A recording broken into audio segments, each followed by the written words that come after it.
Olá, bom dia. Pediram-me para vir falar da evolução da floresta, evolução da paisagem, mas eu acabo sempre a falar de cabras em vez de falar de floresta, por razões várias. Aquilo que eu vou tentar descrever de alguma maneira é como evoluíram os sistemas, de maneira a que nós pudéssemos, cheguemos ao ponto em que estamos e depois consigamos pensar no que vem ou no que poderia vir a seguir. A ideia central é de que nós temos uma paisagem que é moldada pelas nossas opções de consumo. E isso significa que ela é moldada pelas opções de consumo da maior parte da humanidade, que são os habitantes das cidades. Isto é, não é o proprietário de um terreno em Alcaravelas que decide que vai fazer morangos ou abacates, ou não sei, tem um contexto ambiental e fisiográfico e de solos, mas depois quem lhe diz o que ele faz é, na verdade, quem compra os seus produtos. E na prática é a velha história de que os empresários, há muita gente que quer ser empresário por ser livre, mas os empresários são escravos dos seus consumidores. Poderia ilustrar isso com um pequeno almoço. À esquerda temos um pequeno almoço que é mais elaborado, à direita temos uma alternativa, um bocado de pão, um bocado de queijo, meio copo de vinho tinto, é uma alternativa perfeitamente razoável no pequeno almoço. Ora, estes pequenos almoços têm implicações na paisagem. Se eu quero um copo de sumo de laranja, alguém vai ter que produzir as laranjas em algum lado antes disso. Se eu quero um café, há de ter que haver um cafezal, algures. Se eu quero uns ovos mexidos, alguém tem que produzir as rações e as galinhas e os ovos para que isso exista. Ao contrário do que acontece na alteração climática, em que existe uma moeda única, que é o carbono, na gestão da paisagem ou na gestão da biodiversidade não existe essa moeda única. E não existe essa moeda única porque os custos variam muito com a forma de produzir. O mesmo pequeno almoço de que eu estava a falar, o tal pão, com um bocado de queijo de ovelha e um copo de vinho, tanto pode ser produzido com animais estabulados, com uma agricultura de precisão que produz o milho, ou uma vinha altamente tecnológica, como pode ser produzido por sistemas tradicionais. E as paisagens que são criadas em função desse modo de produção podem ser completamente diferentes. O custo não é fácil de perceber. Quando nós estamos a falar de paisagens de base orgânica, isto é, aquelas que dependiam da envolvente onde se faz a produção, nós tínhamos a base da alimentação que eram os cereais, o pão, enfim, se for na Itália podem ser as massas, mas se fosse na China, em vez de ser o pão nosso de cada dia, estaríamos a falar do arroz nosso de cada dia. A ideia é sempre a mesma, termos um alimento altamente energético e fácil de conservar até à colheita seguinte. Porque nestes sistemas a fome é sempre uma ameaça que existe, e se eu não conseguir produzir o suficiente até à colheita seguinte, eu posso ter fomes enormes, se a colheita foi muito má ou se perdeu a colheita por má conservação. Nos nossos sistemas, as cabras e as ovelhas não estão lá porque as pessoas gostam de queijo ou porque querem comer carne, gostam de cabrito ou porque precisam da lã. Não, estão lá sobretudo para garantir fertilidade a estes campos. Nós, em Portugal, os solos agrícolas são muito raros, são escassos, são esparsos e, portanto, eu tenho que produzir sempre naqueles solos, não posso andar a abandoná-los. Tenho um problema de fertilidade para resolver, porque a agricultura inerentemente é exportadora de nutrientes. Se eu ponho um grão e retiro 20 e mais os tecidos, estou a retirar nutrientes e, portanto, eu tenho que repor nutrientes. E o pastoreio está lá para isso mesmo, para colher nutrientes na envolvente e depois trazê-los para a área agrícola, para a área de produção do alimento base, normalmente cereais. E as vacas ou os cavalos, depende agora da possibilidade que eu tenho de ter alimento verde. Nas zonas onde eu não consigo produzir alimento verde, eu vou ter burros ou cavalos. Nas zonas onde consigo ter algum alimento verde, vou ter vacas, e elas estão lá para produzir trabalho. Pode haver sítios, inclusivamente, em que eu, em vez de ter vacas, tradicionalmente em Portugal, a maior parte das vezes é com vacas que se produz o trabalho, mas há alguns sítios é com bois, sejam porque os solos são muito pesados, como no Ribatejo ou os bairros de Beja, seja porque, como em Oleiros, seja porque o pasto é de tal maneira pobre em proteína que não compensa eu ter uma vaca. Uma vaca produz menos trabalho que o boi, mas produz uma outra coisa que é crias. Se eu não tenho pasto suficientemente rico em proteína para ter leite, porque eu preciso ter a proteína no pasto para conseguir produzir leite, eu não vou conseguir ter a reprodução com sucesso e, portanto, vou utilizar bois em vez de utilizar vacas, como acontece nas zonas mais pobres do país, numa das zonas mais pobres do país, como são os xistos centrais. O que é importante é perceber que tudo isto variava em função do que é possível produzir. Aliás, por exemplo, hoje pratos que são conhecidos como o cabrito estonado de Oleiros, que é um prato muito, enfim, atualmente muito considerado, é um filho da pobreza, tal como o leitão da Bairrada. Não há razão nenhuma para nós gastarmos o que gastamos em recursos para produzir um animal e depois comê-lo ainda como animal de leite. A razão fundamental para que isso existe, a razão fundamental pela qual esses pratos existem é exatamente por causa da pobreza. Isto é, quando uma cabra tinha 2 crias, o pasto é de tal maneira miserável que ela não tem capacidade para sobreviver e alimentar 2 crias. Há uma cria que é retirada há 1 mês ainda e ela não pode ser levada ao mercado porque é um animal de leite.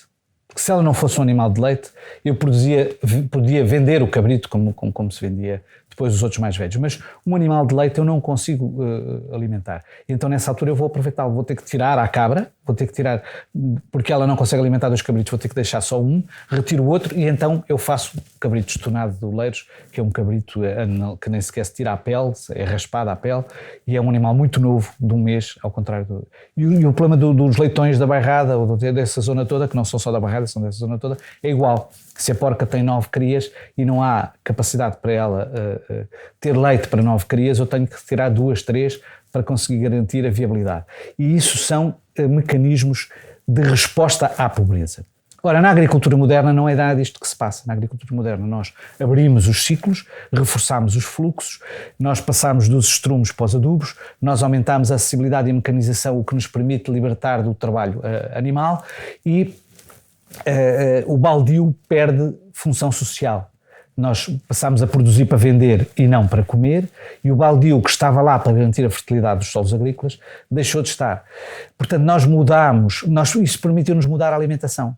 Podíamos mudar da mão de vaca com grão para um hambúrguer qualquer. Porquê? Porque nós produzimos hoje muito mais carne. A carne é relativamente menos eficiente para nos alimentar. Enfim, não há eficiência nenhuma em andar a produzir seitan para produzir proteínas a partir de vegetais. Isso não faz sentido nenhum do ponto de vista da sustentabilidade. A carne, sim, era usada de forma muito parcimoniosa para dar gosto e para introduzir alguma proteína na alimentação e outro tipo de nutrientes. E passámos disso para isto, da mesma maneira que mudámos do trabalho animal para o trabalho com energias fósseis, e a origem da fertilidade, essa é que é a grande alteração, é passarmos a produzir a fertilidade em fábricas em vez de precisar do rebanho. Isso só é possível a partir da descoberta da Haber-Bosch, da síntese da amónia, da síntese industrial da amónia. É uma forma barata de produzir adubos azotados e essa descoberta é a descoberta que mais vidas salvou.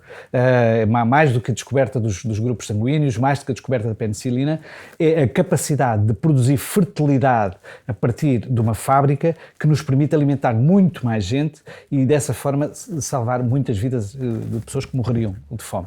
Essa é a grande alteração que nos permitiu estar onde estamos hoje e passar de uma economia de base orgânica para uma economia comercial. Ora, isso tem um efeito secundário na acumulação de combustíveis. Nós passámos de um fogo, de um regime de fogo, de um padrão de fogo que era de fogos muito frequentes, mais frequentes que hoje, em torno dos 4, 5 anos o retorno do fogo, quando agora temos 10, 15 anos, 12, 15 anos, para fogos, passámos desses fogos que eram muito frequentes, mas em mosaico e de baixa intensidade, para o padrão que temos hoje, que são fogos muito extensos, muito mais afastados. Nós vamos ter outra vez uma história como a de Pedrógão de 2017, vamos tê-la por volta de 2030, é bastante mais afastado, andamos ali uns 12, 15 anos, mas vamos tê-la inevitavelmente se não alterarmos a nossa política de gestão de combustíveis. E isso é claramente visível nesta fotografia. Nós estamos a falar da mesma zona, aquele edifício que é uma central elétrica, vê-se ainda no meio da vegetação aqui nesta fotografia, e o que se passou na prática foi que nós diminuímos a densidade populacional do país, por concelho. Nós temos hoje estes mapas, no verde, o verde quer dizer que aumenta, o encarnado quer dizer que diminui a população, isto está feito por concelho. Do fim do século XIX para meados do século XX há um aumento generalizado, com exceção ali de Carregal do Sal. E depois, quando chegamos ao fim do século XX, já não é assim. Nós já temos menos população em metade do país do que tínhamos no fim do século XIX. E não só é menos, e muito menos, num terço do país é muito menos essa população.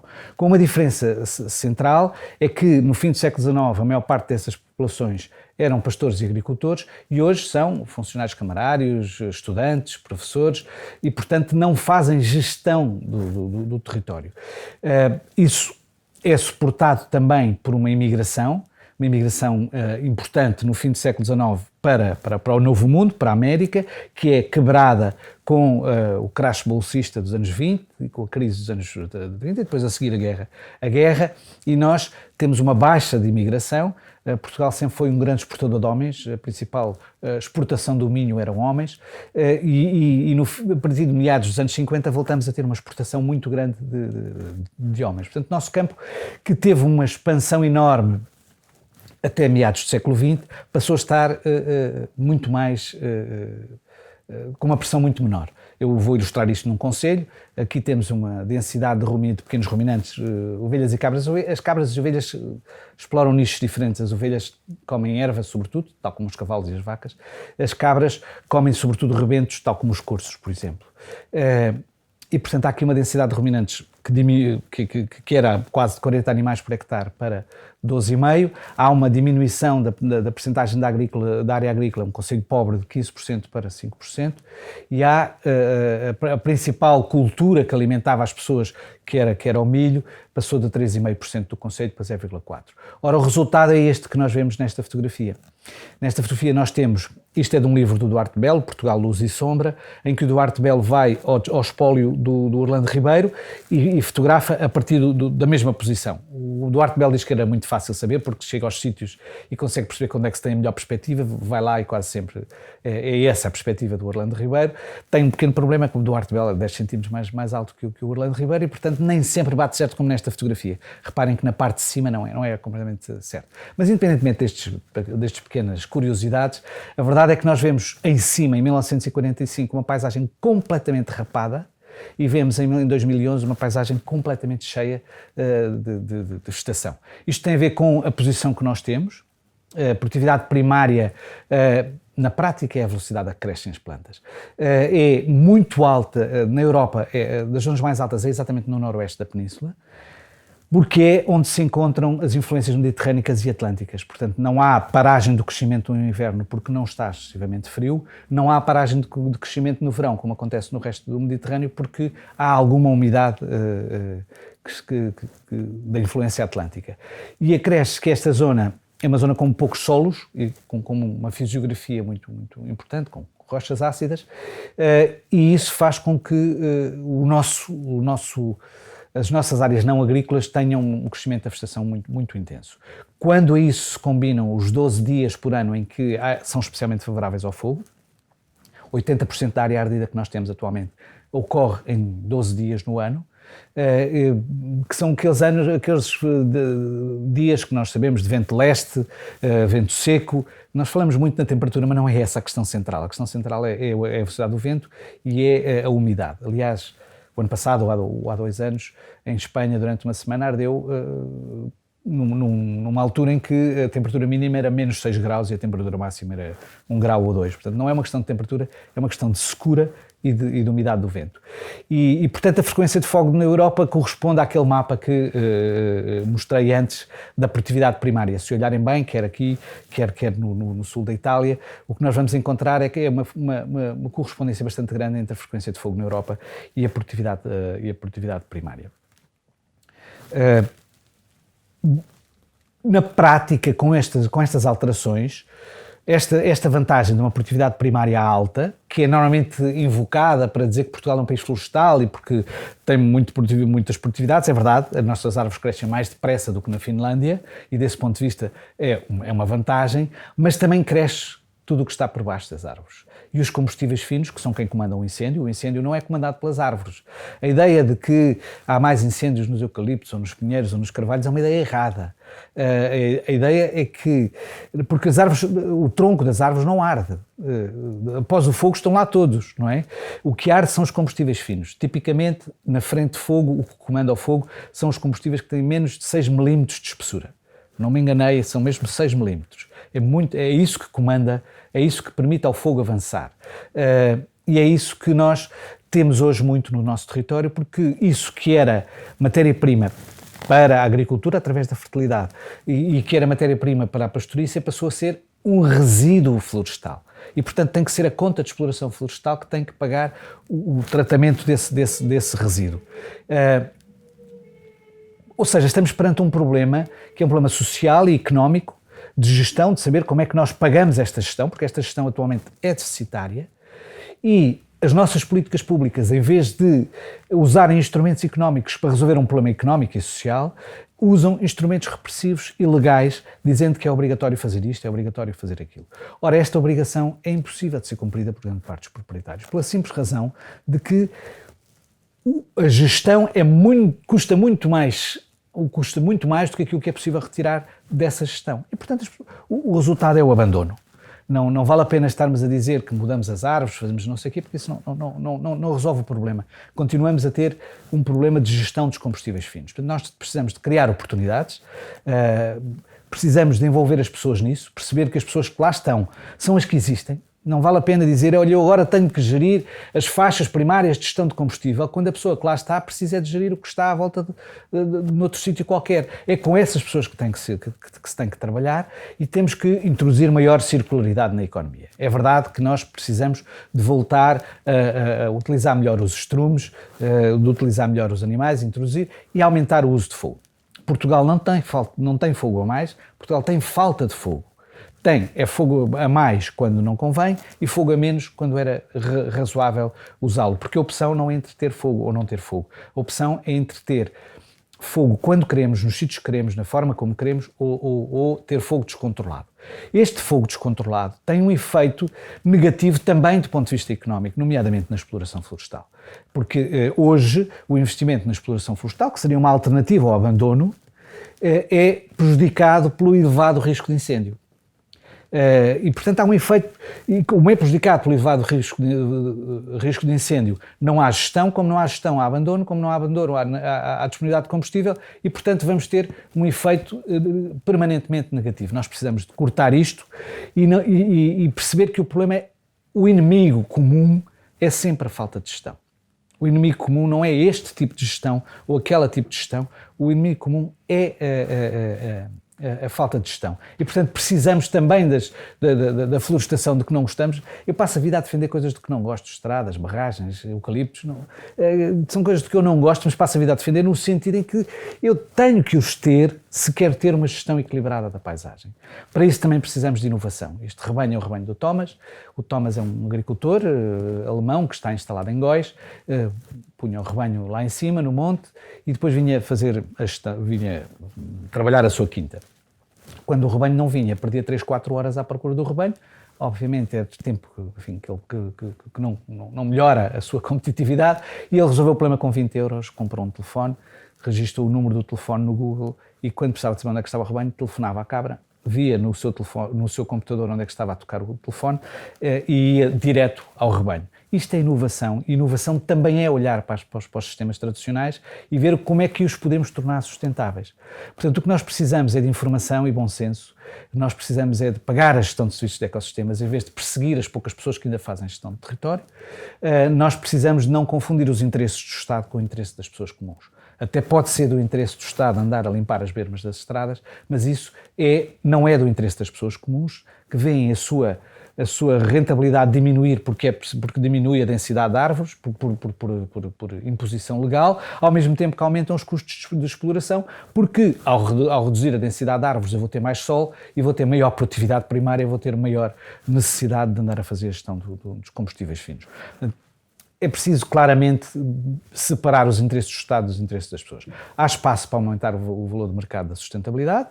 É possível dizer às pessoas, olha, tem aqui um cabrito fantástico, mas atenção, para além de ter um cabrito fantástico, imaginemos um destes restaurantes que agora estão na moda, não se esqueça que este cabrito provém de um rebanho que, para além de fazer a gestão de combustíveis, também dá de comer ao lobo e, portanto, quando está a pagar o cabrito, não está a pagar apenas a excelente qualidade do cabrito, mas está a pagar também tudo isto, incluindo a conservação do lobo. Portanto, isto tem valor de mercado, tem um valor de mercado para nichos.